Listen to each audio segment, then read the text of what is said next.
جہنم سے نکالے جانے والا وہ آخری شخص جو جنت میں داخل ہوگا، اللہ تعالیٰ کس طرح اس پر اپنی رحمتیں نازل فرمائے گا۔ آئیے مطالعہ کرتے ہیں حدیث پاک کا۔ صحیح مسلم کی یہ حدیث پاک ہے، اور جب یہ حدیث پاک صحابی رسول صلی اللہ علیہ وآلہ وسلم حضرت عبداللہ بن مسعود سنا رہے ہیں تو بات بات پر مسکرا بھی رہے ہیں۔ جب ان سے ان کے مسکرانے کی وجہ پوچھی گئی تو آپ نے بتایا کہ جہاں جہاں جس موقع پر میں مسکرا رہا ہوں، میرے پیارے نبی صلی اللہ علیہ وآلہ وسلم بھی ان مواقع پر مسکرائے۔ حدیث پاک ہے کہ اللہ تعالیٰ جب اس آخری شخص کو جہنم سے باہر نکالے گا تو اس شخص کو ایک درخت دکھائے گا۔ وہ درخت بہت چھاؤں والا ہوگا اور بہت ہی خوبصورت ہوگا۔ اب اس شخص کو سمجھ نہیں آئے گی کہ آخر یہ کیا ہو رہا ہے۔ وہ شخص حیرانگی میں اللہ تعالیٰ سے فرمائش کرے گا کہ یا اللہ مجھے اس درخت تک لے جائیے۔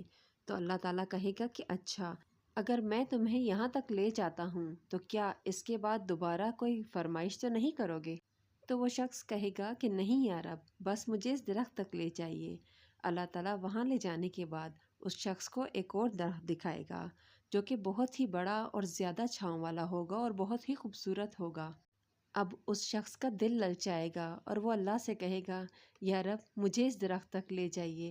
تو اللہ تعالیٰ یہ سن کر مسکرائے گا اور اس شخص سے کہے گا کہ ابھی تو تم نے کہا تھا کہ میں اس کے بعد کوئی فرمائش نہیں کروں گا۔ تو وہ شخص کہے گا کہ بس اللہ تعالیٰ یہ میری آخری خواہش ہے، مجھے یہاں تک لے جائیے۔ تو اللہ تعالیٰ اس شخص کو اس درخت تک بھی لے جائیں گے۔ اب کچھ ہی فاصلے کے بعد اس شخص کو ایک اور درخت دکھائی دے گا جو کہ بہت ہی بڑا، خوبصورت اور وسیع سائے والا ہوگا۔ اب وہ شخص لالچ میں آ کر اللہ تعالیٰ سے اس درخت تک جانے کی بھی فرمائش کرے گا۔ اب اللہ تعالیٰ کہیں گے کہ کیا یہ پکی بات ہے کہ تمہاری آخری خواہش ہے؟ تو وہ شخص کہے گا یا اللہ یہ میری آخری خواہش ہے۔ پھر اللہ تعالیٰ مسکرائیں گے اور اسے وہاں تک بھی لے جائیں گے۔ اس کے بعد اس شخص کو جنت کا دروازہ دکھایا جائے گا۔ سبحان اللہ، اللہ اکبر۔ اب وہ شخص اتنا خوبصورت نظارہ دیکھے گا، جنت کو دیکھے گا، جنتیوں کو دیکھے گا، تو وہ شخص حیران ہو کر اللہ تعالیٰ سے کہے گا کہ یا اللہ یہ کیا ہے؟ تو اللہ تعالیٰ کہیں گے تجھے اب جنت ملنے والی ہے۔ تو وہ کہے گا کہ اے اللہ تو رب العالمین ہے، کیا تو میرے ساتھ مذاق کر رہا ہے؟ یہ بات کہنے کے بعد حضرت عبداللہ بن مسعود بہت کھل کر مسکرائے۔ جب صحابہ کرام نے وجہ پوچھی تو کہنے لگے کہ میرے آقا حضرت محمد صلی اللہ علیہ وآلہ وسلم بھی یہ بات کہہ کر بہت کھل کر مسکرائے تھے۔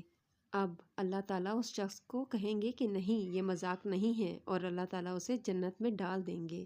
اب اللہ تعالیٰ اسے کہیں گے کہ بتا کیا تو اس جنت میں خوش ہے یا تجھے زمین کے مقابلے میں دگنی دے دی جائے؟ تو وہ شخص حیران ہوگا۔